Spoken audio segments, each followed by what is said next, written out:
පන්සිල් ගැනීම සඳහා සෑම දිනම নমස්කාරය කියනවා.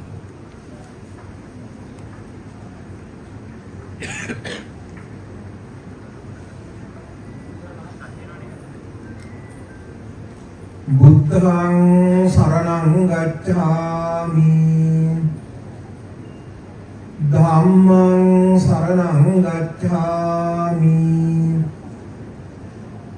සංඝං සරණං ගච්ඡාමි ဒုတိယံ පි බුද්ධං සරණං ගච්ඡාමි ဒုတိယံ පි ධම්මං සරණං ගච්ඡාමි ဒုတိယံ පි සංඝං සරණං ගච්ඡාමි 2007 දී ශ්‍රී ලංකා විශ්ව විද්‍යාලය සම්මානය ආදී ජයග්‍රහණ වාසියක්ද උන්වහන්සේ දිනා ගැනීමට සමත්කම් පෑවා. ඒ අතරතුර කාලයේ පුරාම විශේෂයෙන්ම මෙරට සංහිඳියාව පිළිබඳව වන කාරණාවලදී විශේෂයෙන් 1985 තරම් අතිශය දුෂ්කර කාල සමයකදී උතුරේ වික්ෂුන් වහන්සේලා සමග සංචාරය කොට අභියෝගාත්මක ගමනේදී පවා සංහිඳියාව වෙනුවෙන් අභියෝග භාරගෙන කටයුතු කරන්නට උන්වහන්සේගේ ශාසනික ගමන් මගේ ඉතිහාසයේ වඩාත් සුවිශේෂී සල්පුල් ලෙස සමරන්නට පුළුවන්. ඒ පමණක් නෙවෙයි මෙහින් වහන්සේලා පිළිබඳව පතල වූ මහත් කරුණාවෙන් මෙහින් වහන්සේලාගේ ශාසනික අභිවෘද්ධිය වෙනුවෙන් මහත් වූ ශාසනික මෙහෙවරක් කළ යතිවරයන් වහන්සේ නමක් හැටියට අප නායක ස්වාමීන් වහන්සේ හඳුනා දෙන්නට පුළුවන්. මම හිතන්නේ උන්වහන්සේ පිළිබඳව බොහෝ කාරණා එනතුරු වන අනුශාසනා සහ දේශනාවලදී කියවෙන්නට නියමිතයි. ඒ නිසා මේ පිළිබඳව වන පූර්ණකාව මම මෙතනින් නතර කොට සූදානම මේ පුණ්‍ය මහෝත්සවයේ ඊළඟ අදියරට ඔබව කැඳවා යන්නට.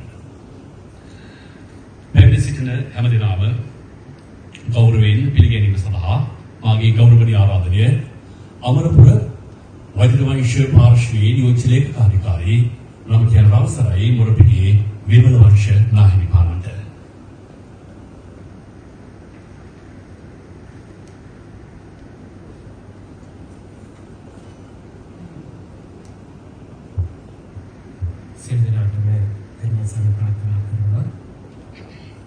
උත්තරීතර මහානායක මුදන්වර අතිපූජ්‍යපාද මහානායක මාහිමිපාණන් වහන්සේ ප්‍රධාන ශ්‍රී ලංකා අමරපුර මහානිකායේ විවිධ පාර්ශවවල වැඩම කරන්නට යෙදුන මහානායක මාහිමිපාණන් වහන්සේලා අනුනායක මාහිමිපාණන් වහන්සේලා ප්‍රධාන එවැගේම ලේකකාධිකාරී මහාමුදුරන් වහන්සේලා ප්‍රධාන මහා සංඝරත්නයන් අවසරයි. එවැගේම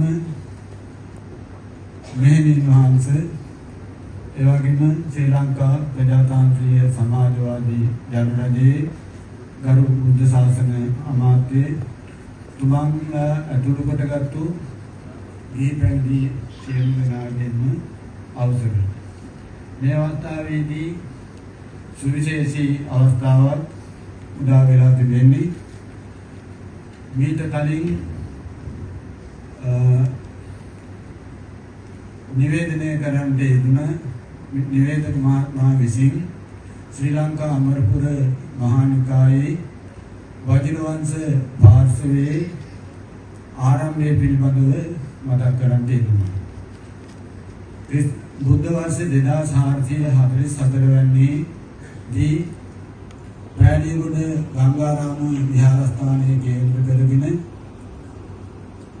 වජිරවංශ කියන මහා නායක මහින්පාණන් වහන්සේගේ මූලිකත්වයෙන් වජිරවංශ පාර්ශවය නමින් අමරපුර නිකායට පාර්ශවයක් එකතු වුණා. එහි ආරම්භක මහා නායක මහින්පාණන් වහන්සේ මුලින් සඳහන් කළ ආකාරයට එළමදිනියේ ගුණානන්ද මහා නායක මහින්පාණන් වහන්සේ 1900 වර්ෂයේදී මහා නායක පදවියට පත් වෙලා තිබෙනවා. ඒ අනුව බලනකොට අමරපුර වජිරවංශ පාර්ශවයට දැනට ආරම්භ වෙලා අවුරුදු 125ක් සම්පූර්ණ වෙනවා. ඒ 125ක කාලය තුළ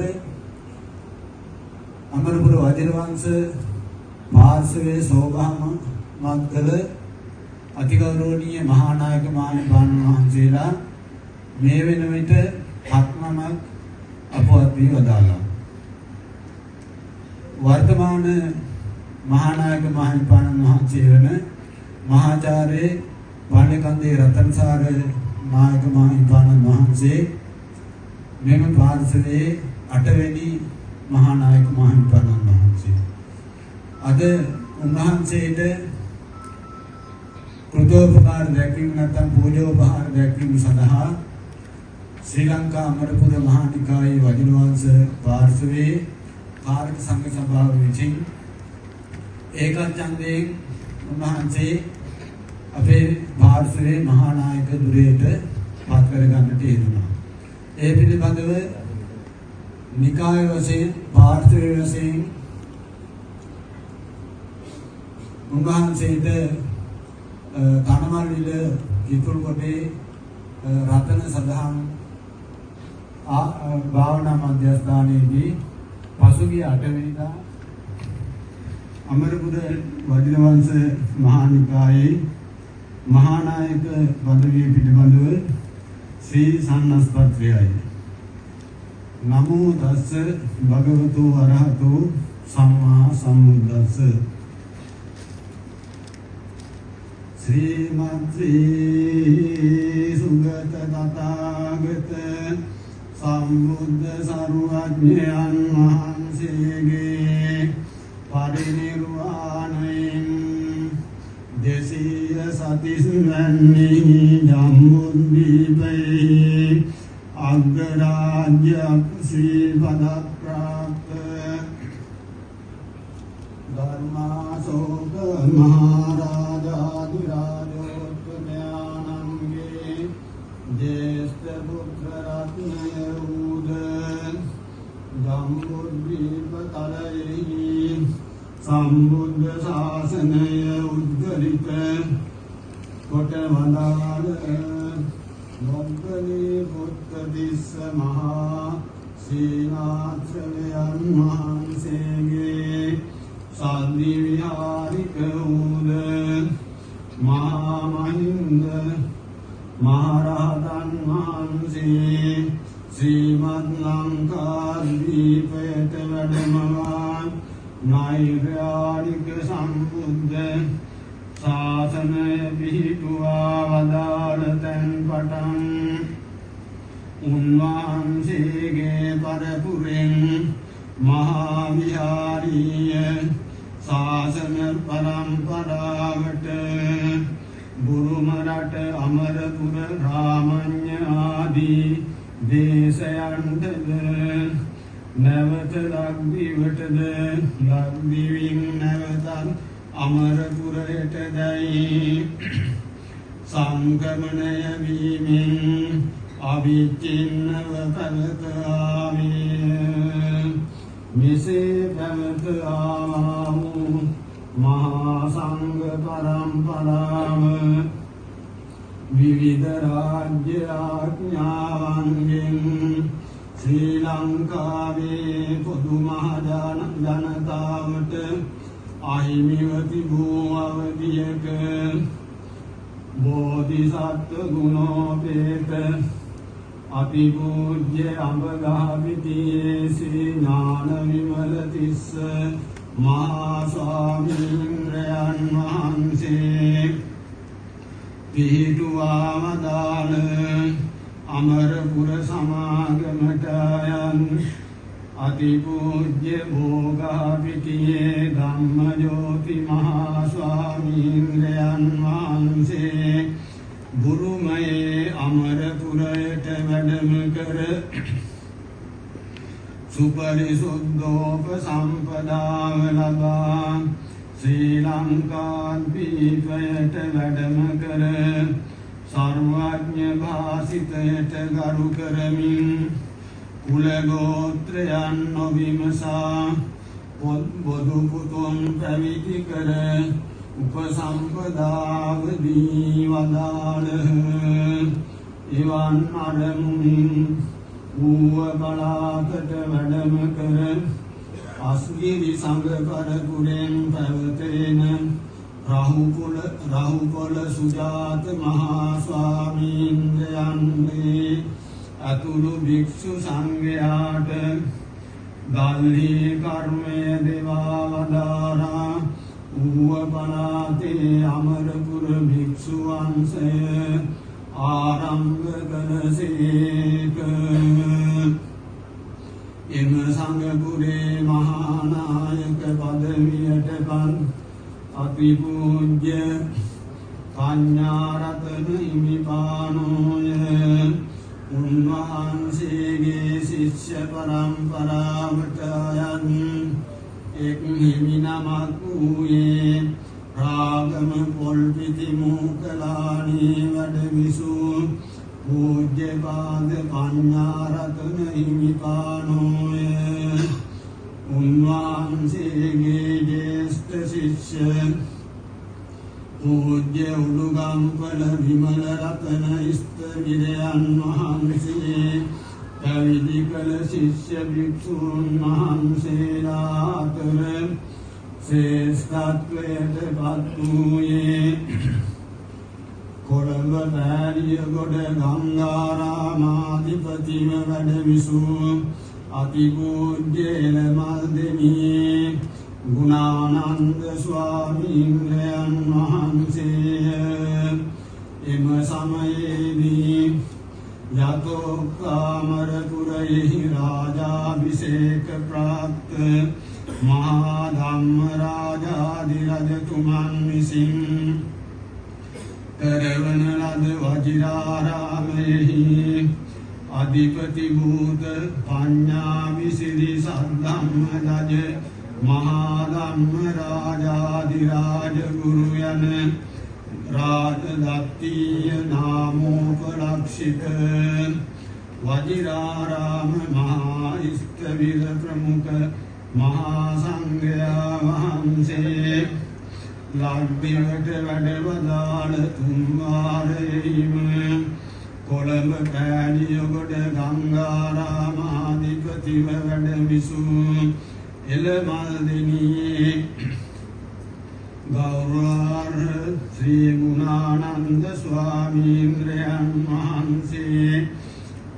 දී සරණ හෙරණ ශිෂ්‍ය සමූහයාට මහලු පැවිදිකමදී තෙවැනි වාරයෙහි එනම් බුදු වසින් 2400 සූසාරිස් වසෙහිදී පෑලියගොඩ ගංගාරාම විහාරාසන්න කල්යාණි නදී උදකුක්කේප සීමා මානපේදී වජිර වංශ ඥාන සද්ධම්ම දජ ගරුණාම සම්මුතිය සහිත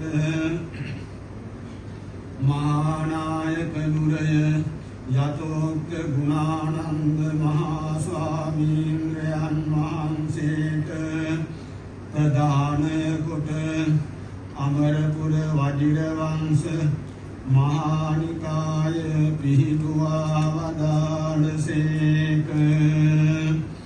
එසේ පැවතෙන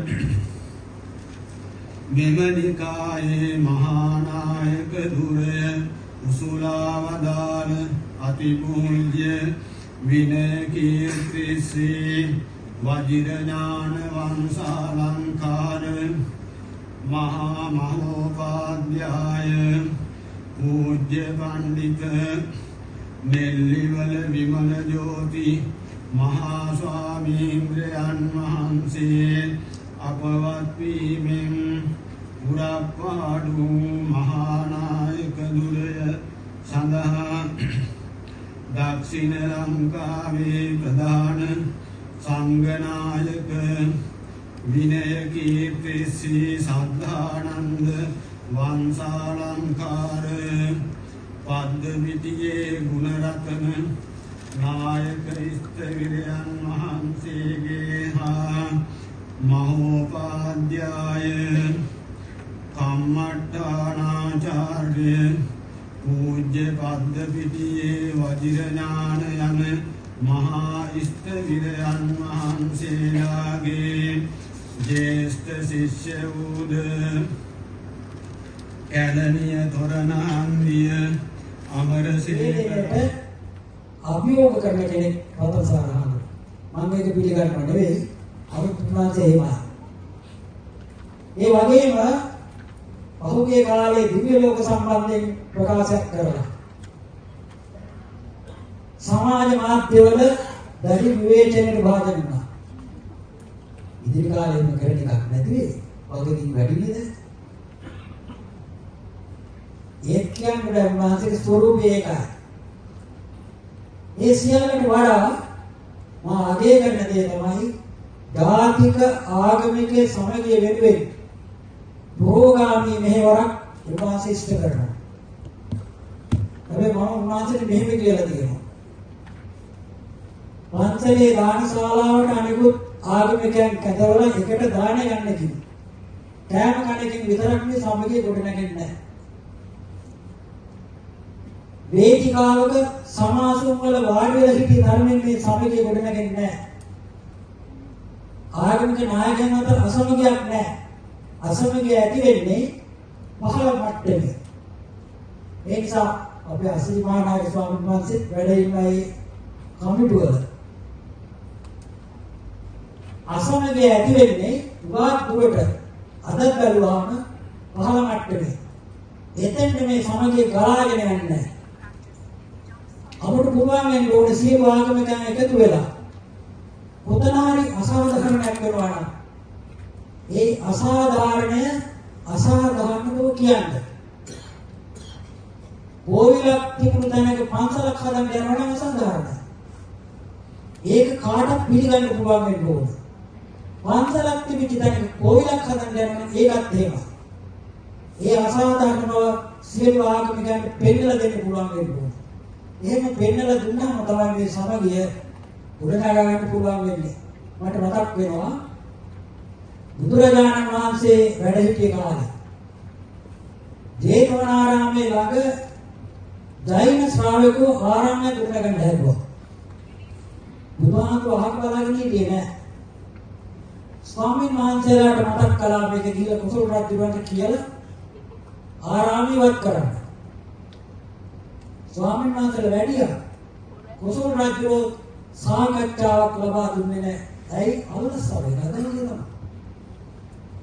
රජු වලසරගෙන දෛන්‍යයේ ස්වාමීන් වහන්සේලා සාකච්ඡාවක් ලබා දුන්නේ නැහැ. සරියුත් මුගලන් දෙන්න යවුවා. ඒත් සාකච්ඡාවක් ලබා දුන්නේ නැහැ. අන්තිමට බුදුරජාණන් වහන්සේම වික්ෂුන් වහන්සේලා පිරිවරාගෙන වැඩියා. රජුගන්ට එදා උඩුමහලින් පහළ මහා බිම්මහලට බයින සිද්ධ වුණා. දානමාන පිරිනවල අර ජෛනාරාමයේ ජේතවනාරාම බිමෙන් ඉවත් කරන්න ක්‍රියා කළා. බුදුරජාණන් වහන්සේ එහෙම කළේ ජෛනාරාමයේ හදන එක පවත්වන්න නෙවෙයි. ජේතවන බිම කිව්වේ අනේ පිළිසිතුමා සසුන පුදා කරපු බිම. එතන මොකද ජෛනාරාම හදන්නේ? ඒක පෙන්නලා දීලා අනාගතයේ ඇති වෙන කිසිම ගැටුම් වළක්වන්න තමයි බුදුරජාණන් වහන්සේ ක්‍රියා කළේ. රාජ්‍යෝති විතර බුදුරජාණන් වහන්සේ ළඟට යන්නේ කියලා වුණත් පගාවට යනවා. අන්තිමට ජෛන ආරාමයේ ඉවත් කිරීම සම්බන්ධයෙන් ජෛන ආගමිකයන්ට විරෝධය පළ කරන්නට ඉඩක් තිබුණා. මේක සසුනට පුදාගෙන බිම. මේකම අපිට අද පාඩම් ගන්න තියෙනවා. ඒ වගේම සියලු ආගමිකයන් එකතු වෙලා ඉහිම වෙලාවක අපි අදහස් සුමාරු කරගන්න ඕනේ. අපේ සංස්කෘතික පදනම විනාශ වෙන දේවල් කියනවා කොහෙන් හරි. සියලු ආගමිකයන් ඒකට විරුද්ධව නැගී සිටින්න ඕන. ඒ කියන්නේ අභිදාය බාරගෙන නෙවෙයි. දැන් මේ දවස්වල නිතර කියවෙන එකක් නේ. අර LGBT කියලා මොකක්ද? සංකේතයකින් නොතේරෙන්න කියන එකක් තියෙනවානේ. සමලිංගික විවාහය. මේක කිසිම අපේ රටේ තියෙන ආගමකින් අනුමත කරන එකක් නෙවෙයි. කාර්යතුමා ප්‍රසිද්ධ අභිහිත ප්‍රකාශයක් කළා. කවුද මේ පිස්සු යෝජනා ගෙන්නේ කියලා? මම මේ කියලා කියන්නේ. කවුද මේ පිස්සු යෝජනා ගෙන්නේ? මම නෙවෙයි කාර්යතුමා ගෙන්නේ. ලංකාව සිංහල බෞද්ධ සංස්කෘතියෙන් පෝෂණය වෙච්ච රටක් එහෙම කිව්වා. අපි ඒ සංස්කෘතියෙන් පෝෂණය ලබාපු අය. ඒ නිසා අපි කිසිසේත් මේකට ඉඩ දෙන්නේ නැහැ කියලා කාදිරතුමා කිව්වා. ගෞරවයක් නිසා මේක මතක් කරේ. ඒ වගේම මේ රජයේ විවේචනයේ කිරීමක් නෙවෙයි. සමාජයේ පවතින අදහස්. සමහර මන්ත්‍රීලාම කියනවා ගණිකාවෘත්තය නීතිගත කරන්න ඕනේ කියලා. අපි ආගම දෙන්නට මේකට කැමතිද? කැමති නැත්නම් කැමති නැති බව අංගහොර නැතු කියන්න පුළුවන් වෙනවා අපිට. අවිජාගරණ නෙවෙයි. ඒවා කරන්න යන පිළිසත් එක්ක එකතු වෙලා සාකච්ඡා කරලා අපේ සංස්කෘතියට හානි කරන්න එපා කියලා අපිට කියන්න පුළුවන් වෙනවා. එක දැනත්තියක් පාර්ලිමේන්තුවේදී කියනවා සමලිංගික විවාහය ඒක සංවේදී කරුණක්. ඒ වගේම උතුරු විශ්වවිද්‍යාලයෙන් කතා කරන්න ඕනේ කියලා. ලෝක දැනුමත් මෙතන ඉන්නවා පොක්සානකට පොතියි. බුදු සාසනයේ දැනුමට විශේෂ වගකීමක් තියෙනවා. අය ආගමික කරුණු සංවේදී නැද්ද? ආගමික කරුණු සංවේදී. ඒවට අදගහන එක බොහොම පරිස්සමින් කරන්න ඕනේ. මේක මේ සියලු ආගමිකයන් නියෝජනය වෙන තැනක සාකච්ඡා විය යුතු දෙයක්. මට මතකයි එක්තරා දේශපාලන නායකයෙක් සමාජවාදී පියා කියලා කිව්වේ. දැන් නැහැ. එතුමා ප්‍රකාශ කළ තිබුණා ජාතිකත්වයේ නැති තැන සමාජවාදී වූද මුල් නැති ගසක් බවට පත් වෙයි කියලා. ජාතිකත්වයේ නැති තැන සමාජවාදී වූද මුල් නැති ගසක් බවට පත් වෙයි. මම මගේ ඔටෝග්‍රාෆ් එකේ ලියාගෙන තියෙනවා. ජාතිකත්වයේ පදනම් කරගෙන ඕන කරන හැම දෙයක්ම කරන්න. සමහරවිට ලස්සන වෙන්න පුළුවන් රට. ආහාරාදී පෝෂිත වෙන්න පුළුවන්. ආරක්ෂාවක් තියෙන්න පුළුවන්. නමුත් ඒ රටේ ජීවත් වෙන පිරිස කේස් වලින් පිච්චෙනවා. ඒක නින්දිත දේශයක් කියලා අසවෝසාචාර පාදක කියනවා. රමණීයෝපි දේශක්ෂං සුවික්ෂ ക്ഷേම ඒවච උදේසිත විඥේයෝ යත්‍ර ක්ලේශය විරක්කති. ඒක කොච්චර රට ලස්සන ක්ලීන්ුණා. ආහාරාදී පෝෂිත රටක් වුණා. ඒවා අවශ්‍යයි. ආරක්ෂාව කොච්චර තිබුණා. ඒක ඇතුලේ ජීවත් වෙන මිනිස්සු රාගයෙන් වේසින් බර වෙලා එකිනෙකක් කොටා ගන්න තත්ත්වයක නම් ඉන්නේ. ඒ රට නින්දිත දේශයක්. ඒවම තත්ත්ව වළක්වා ගැනීමට ක්‍රියා කරන පිරිස තමයි බෞද්ධයන් කියලා කියන්නේ. ආගමිකයන් කියලා කියන්නේ. ඒ නිසා එවන් දේවල් පිළිබඳව පුරුදු සාකච්ඡා අපි තවපැත්තක් තියෙනවා. රජය උනත් දැඩි ලෙස විවේචනය කරලා මේවා කරගන්න පුළුවන් කමක් නැහැ. කරන හොඳ වැඩ අනුමත කරන්න ඕනේ. දැන් මත්ද්‍රව්‍ය නිවාරණ කරන වැඩසටහන් ක්‍රියාත්මක කරන හොඳයි. ඒක අපි අනුමත කරන්න ඕනේ. ඒ වගේම දූෂිතයන්ට විරුද්ධව ධර්ම මහාකාරාවේ ඥාන විමලතිස්ස මහානාග ස්වාමීන් වහන්සේ. උන්වහන්සේ පරම පූජ්‍ය වැලවිට සිරි අසරණ සරණ කර සංඝරාජන් වහන්සේගේ ශිෂ්‍යවරයෙක්. උන්වහන්සේ උපසම්පදාව ලබන්න පෙරම සංඝරාජන් වහන්සේ අපවත් වුණා. ඒ වුණත් එදා මල්වතු මහා විහාරයේ වැඩ සිටි ස්වාමීන් වහන්සේලා මේ ස්වාමීන් වහන්සේ අතරමං කරන්නේ නැතුව ධර්ම ශාස්ත්‍රීය ඥානය ලබා දුන්නා. ශික්ෂණය ලබා දුන්නා. හැබැයි උන්වහන්සේලාට බැරි වුණා උපසම්පදාව ලබා දෙන්න. මේ පිළිමදව අපේ මහා වංශයේ තුන්වෙනි කොටස ලියාපු රාජකීය පඬිත යගිරල පුණ්ණානන්ද ස්වාමීන් වහන්සේ සඳහන් කරන මේවා. පස්ස කිංකර තිස්සස්ස තේ ආචාර්ය භික්ඛවෝ නාදාසු උපසම්පත්තින් ලංකිස්සර නියෝගතු. මේ ගාථාවෙන් කියවෙන විදිහට ස්වාමීන් වහන්සේලා උපසම්පදාව ලබා නුදුන්නා නෙවෙයි. ලබා දීමට බාධාවක් තිබුණා. ඒ තමයි රජුරංග නියෝගය. ඒ නියෝගයේ පිළිබඳව විග්‍රහ කිරීමට මේ වේලාව නෙවෙයි. නමුත් එකක් කියන්න ඕන. අපේ ශාසනික සම්ප්‍රදාය අනුව වික්ෂුකම ස්ථිර වෙන්නේ උපසම්පදායෙන්. නහෝති වික්ඛු භාවෝසෝ උපසම්පත්තිය විනා. ඒකයි අපේ තේරවාද පිළිගන්නේ. උපසම්පදායෙන් තොරව වික්ෂුත්වයක් ස්ථිර වෙන්නේ නැහැ. මේක දැනගෙන හිටිය ඥානවල ස්වාමීන් වහන්සේ ආපහු වැලිතරට වැඩමවලා තමන් වහන්සේගේ ඥාතීන්ගේ සහාය ලබාගෙන කිසිදු රාජ්‍ය අනුග්‍රහයක් නැතුව නැවුනගලා මාස 3ක් තිස්සේ විවිධ බාධක මැද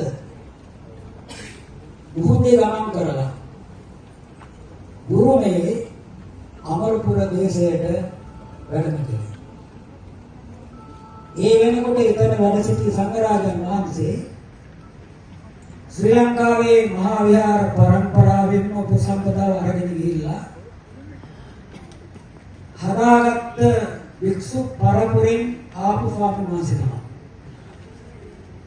එනිසා උන්වහන්සේ ප්‍රධාන මහා සංඝරත්නයෙන් පවිත්‍ර උපසම්පදාව ලබාගෙන ලංකාවට වැඩමවලා ලංකාවේ කුල පුත්‍රයන්ට පවිත්‍ර උපසම්පදාව ලබා දීමේ වැඩපිළිවෙල ආරම්භ කළා. මේකට බාධා කළේ පළවෙනිම පහතරට පාලකයා. ඒගොල්ලෝ තහනම් නියෝගයක් කරනවා ඒ උපසම්පදා කිරීමට හේතුව හැටියට දැක්වේ අලුත් නිකාය දීවීමෙන් මුහුදුබඩ ප්‍රදේශයේ සමගිය නැති වෙනවා කියලා. ඔබ කවදාත් කියන කතාව. සමගියක් ගැන කතා කරනවා අසාධාරණ ගැන කතා කරන්නේ. අදත් එහෙමයි. එදත් එහෙමයි. හැබැයි එදා මේ අසාධාරණ නියෝගයට විරුද්ධව නැගී සිටිය කවුද? පහතරට කුඩු කාර්මිකයා. ඒ අය රටේ තර්ජනය කළා මේ නියෝගය ඉවත් කරගත්තේ නැත්නම් අපි වර්ජනය කරනවා කියලා. ප්‍රධාන අපනායන භෝගයකට බලපාන නිසා ආණ්ඩුකාරවරයාට සිද්ධ වුණා මේ නියෝගය අවලංගු කරන්න. අවලංගු කළා විතරක් නෙවෙයි. ඥානතිලක ස්වාමීන් වහන්සේට නායක පදවිය පිළිබඳ අත්පත්‍රයක් පිළිගන්නවා. ඒකේ සමහර කොන්දේසි වලට නානගල ස්වාමීන් වහන්සේ කැමතුනේ නැහැ. මේ කොන්දේසි වලින් කියලා තිබුණා උන්වහන්සේ රජයට ඔත්තු සපයන්න ඕන කියලා.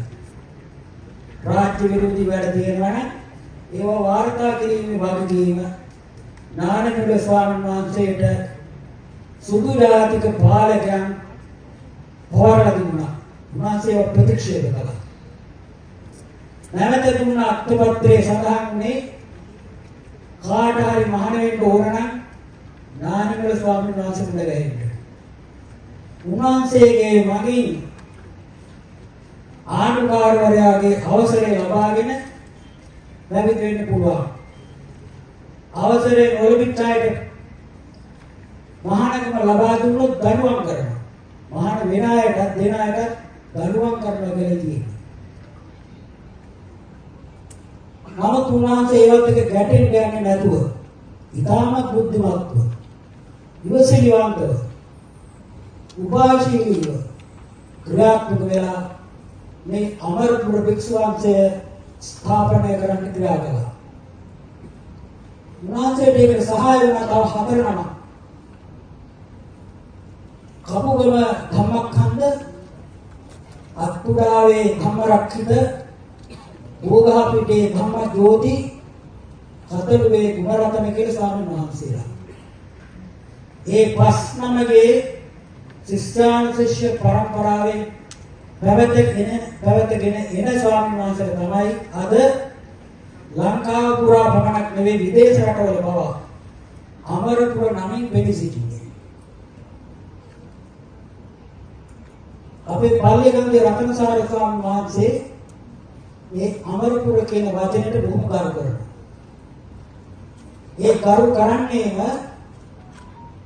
අමරපුර භික්ෂුවන්සේ ඇතිවීමෙන් ලංකා ශාසන ඉතිහාස වංශ කතාවට අනුස්මරණීය පරිච්ඡේදයක් එකතු වුණා. අනුස්මරණීය පරිච්ඡේදයක් එකතු වෙච්ච නිසා තමයි රතනසාර ස්වාමීන් වහන්සේ පමණක් නෙවෙයි අපි හැමදෙනාම විතර සිහි කළ යුතු නමක් හැටියට බැලිතර ඥානමෙල ස්වාමීන් වහන්සේගේ නම ඒ වගේම අමරපුර නාමය සිහියේ තබාගෙන තිබෙන්නේ.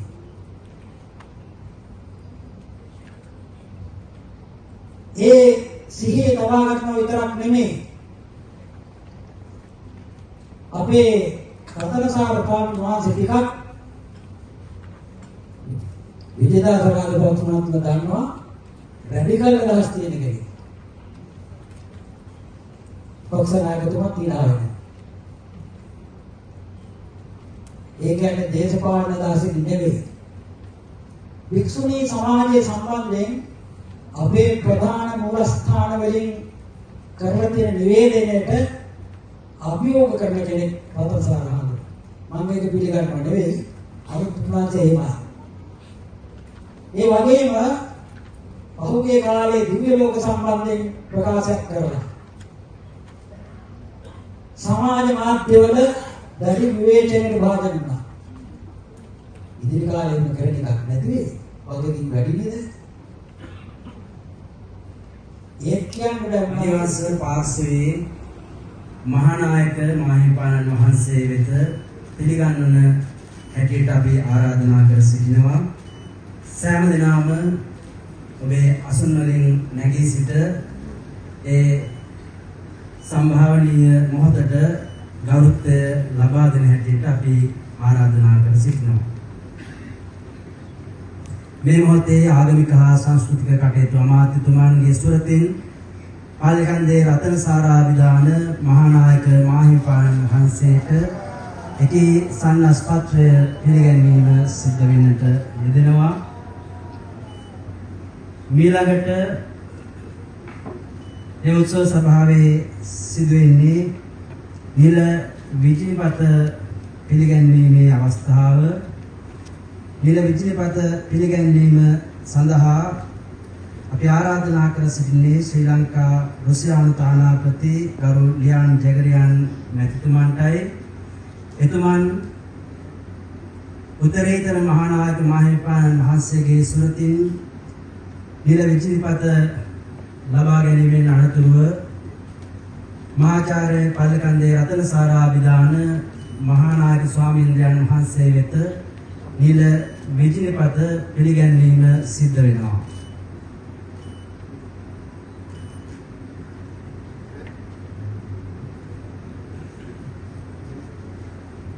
මේ උත්සව සභාවේ මහානායක පදවිය පිළිබඳ වූ විචිනිපත පිළිගැන්වීම මේ මොහොතේදී සිද්ධ වෙනවා.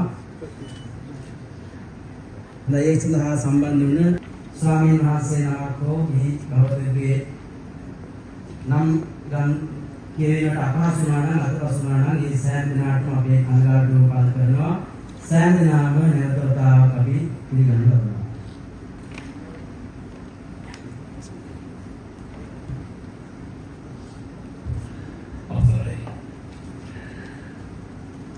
Sri Bhagavatada Sanse Hermayaku, Ilmas Avapatavata Kikela Kuchideva, Christopher Shindas Pare, Member Mansi Passan de Pasari Anahwada, Narayan Sri Sadhukaram Viharadari, Vishwashahitya Varsha Vishadar, Sabdharna Kirti Sri, Vajrashalankara, Jyotipadita Mahashara Puja Palakande, Ratnasarabhidana, අවරපුර වෛද්‍යවර්ෂ පාර්ශවයේ 8 වෙනි මහානායක දුරේන් පිළිලා අපනායක ස්වාමීන් වහන්සේ දුරේන් පිළිලා කරන ඒ සතුටුදායක පරිවිදයේ අසා අපි හැමදෙනාම පිටපහරු බව සංකේතවත් කරමින් යන වතාවක් ඔබ හැමදෙනාට ආභාරයෙන් ආරාධනා කරනවා. විශේෂයෙන්ම පෙරමිසිමිලි පාර්ශවයේ නාම සහකාරත්වයෙන් උන්වහන්සේට ගෞරවයක් සාදු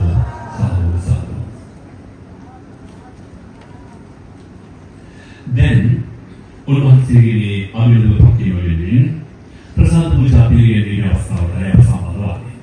ඒ සඳහා පොළොන්නරුවේ ගෞරවනීය ආරාධනය බුද්ධ ශාසන නියෝජ්‍ය මාත්‍ය ගෞරවනීය දිසානායක මහත්මයාගේ ඔබතුමාට.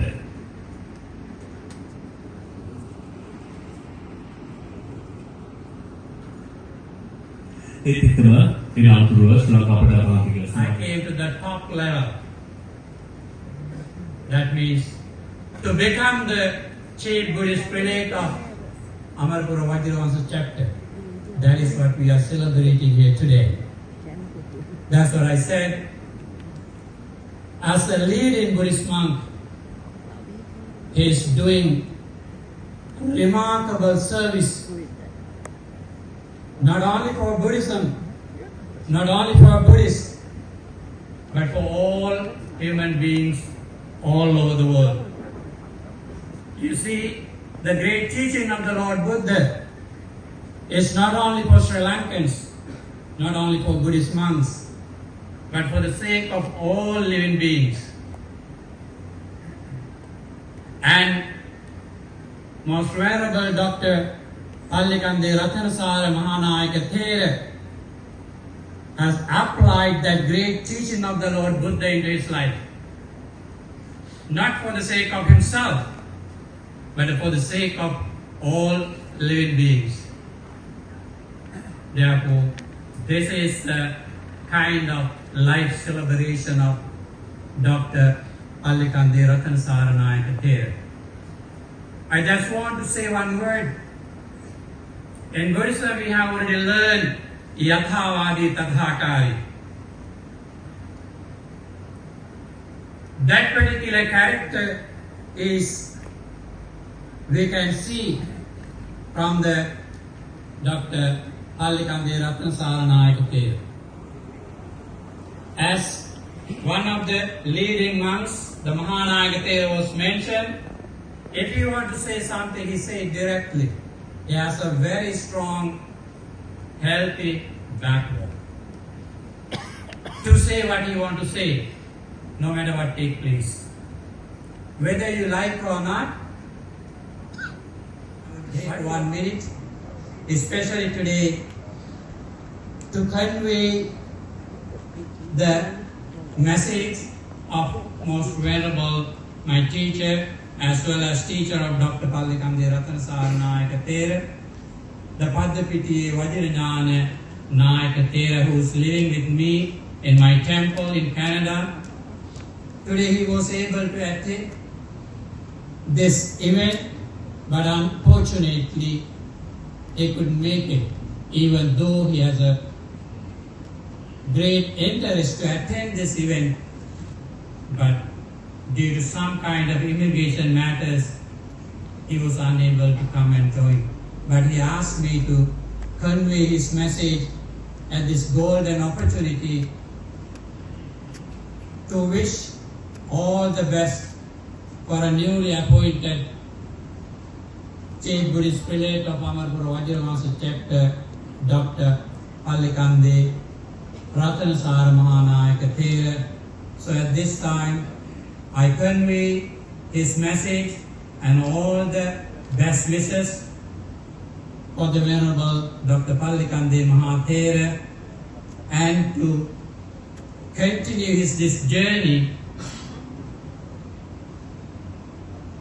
as he wished many years to come. And may the Triple Gem bless you all.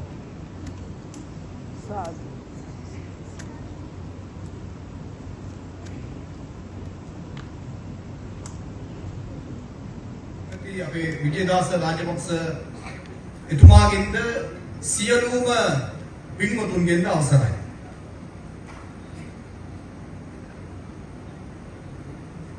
අද දින ගෞරවයට පාත්‍ර වූ මහානායක පල්ලේකන්දේ රතනසාර මාහිමිපාණන් වහන්සේගේ මව මේ ගෞරවාන්ත මේ අවස්ථාවට සම්බන්ධ මහාවිහාර වංශික ශ්‍රී ලංකා අමරපුර මහානිකායේ වජිරවංශ පාර්ශ්වයේ මහානායක පදවිය වහවන මහාචාර්ය අතිපූජ්‍ය පල්ලේකන්දේ රත්නසාර විදාන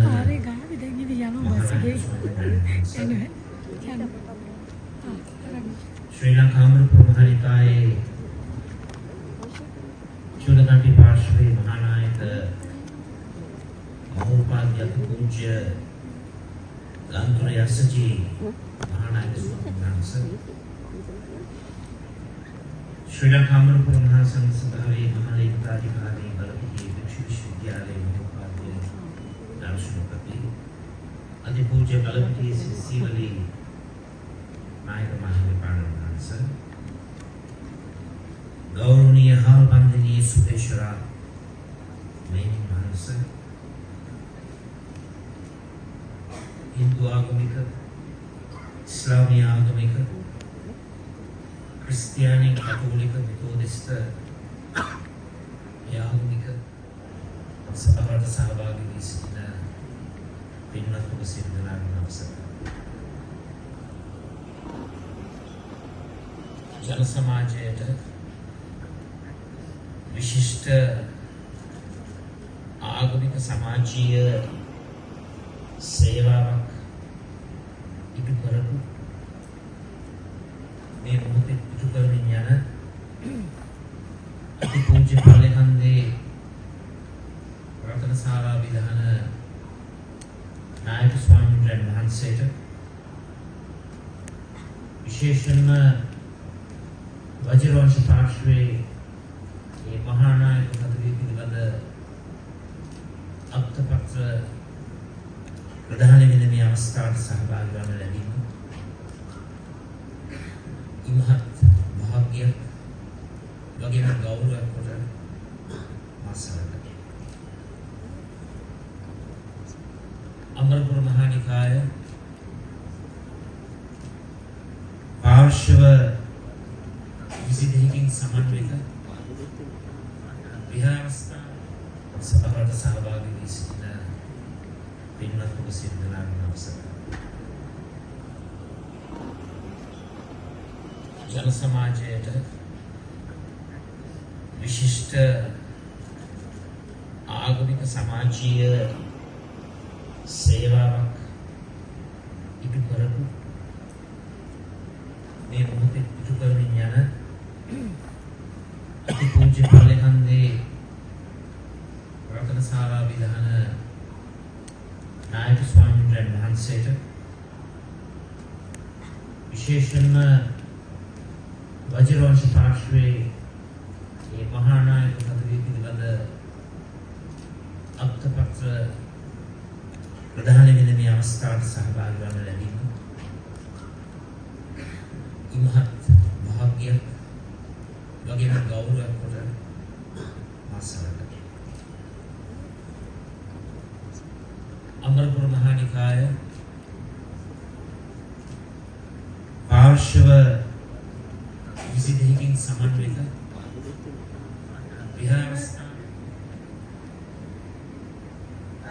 සුවඳති සඳුන් කඳට සඳුන් සුවඳ දසත විසිරි විහිදී පැතිරී යන්නාසේ උත්තරීතර අති ගෞරවනීය මහා සංඝරත්නයේ ප්‍රායෝගික චිරජීවනයේ උත්තරීතර සැබෑ ගුණ සුවඳ සැබෑ ලෙස මේ විශ්වය පුරා සියවස් ගණනාවක් පුරා විහිදී විසිරී පැතිරී යන එම විශ්වීය ගුණයෙන් විශ්වීය සුවඳෙන් තමයි අපේ මෙහෙණින් වහන්සේලා ශ්‍රී ලංකා වාසී සමස්ත මෙහෙණින් වහන්සේලා ඒ ගුණ සුවඳ පරාමර්ශනය කරගැනීමෙන් තමයි මෙතුණකල් අපි මේ ලක්දරින් පුර කටයුතු කරන්නේ. එවන් උත්තරීතර ගුණ සුවඳ විහිදුවන මහා සංගරුවන වැඩ සිටින මේ උත්තරීතර ගම්භීර සභාව අමතන්නට සමස්ත ශ්‍රී ලාංකීය මෙහෙණින් වහන්සේලාගේ ප්‍රණාමය ගරුත්වය අපේ නායක අභිනව මහා නායක හාමුදුරන් වහන්සේට පිරිනමන්නට මට අවස්ථාව ලැබීම මා සතු භාග්‍යයක් මත අපේ උත්තරීතර මහා නායක හාමුදුරනේ මම අතිශය සතුටුපත් වෙනවා. ඒක මගේ ජීවිතේ මහා භාග්‍යයක්. මෙවන් වූ සම්භාවනීය සංකල්පමය ඇති සභාවක ඒ මහත්සලාගේ ප්‍රණාමය අපේ නායක හාමුදුරනේ හදවතින් මහා නායකයන් පිරිනමන්නේ. ඒකට හේතුව තමයි මම පුංචි කාරණාවක් දැන් බොහෝ කාලයක් ගත වෙලා මහා නායක හාමුදුරුවෝ ගැන මෙතන විස්තර ඕනෑ තරම් කතා කරා. ඒ වගේම අනෙක් උද්දේශනය අනුකූලව කතාවක් සිදු වුණා. මම පොඩි දෙයක් විතරක් කියන්නම් අපේ නායක හාමුදුරනේ මට අවසර සමාවෙ.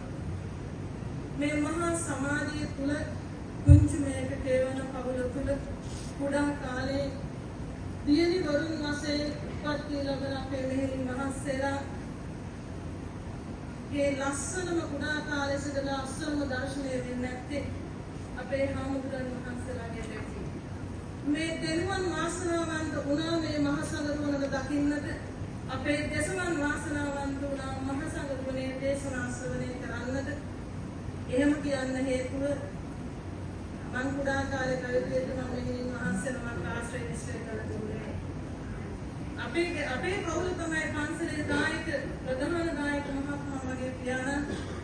එහෙනම් අපි නිරන්තරයෙන් වාසය කළේ පන්සලත් එක්ක පුරා කාලින්ද.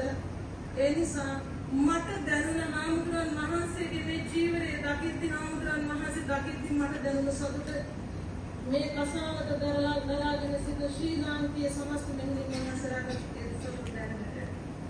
ඒ වගේම අපේ හාමුදුරන් වහන්සේලාගේ දේශනාවන් බුද්ධ වන්දනා උදේ හවස ඇහෙනකොට පිරිත් දේශනා ධර්ම දේශනා ඇහෙනකොට ඒ දේශනාවන් මොනතරම් වාසනාවන්තද එවැනි දෙයක් අනේ අපට විඳින්න අදහසක් තියනවා කියලා.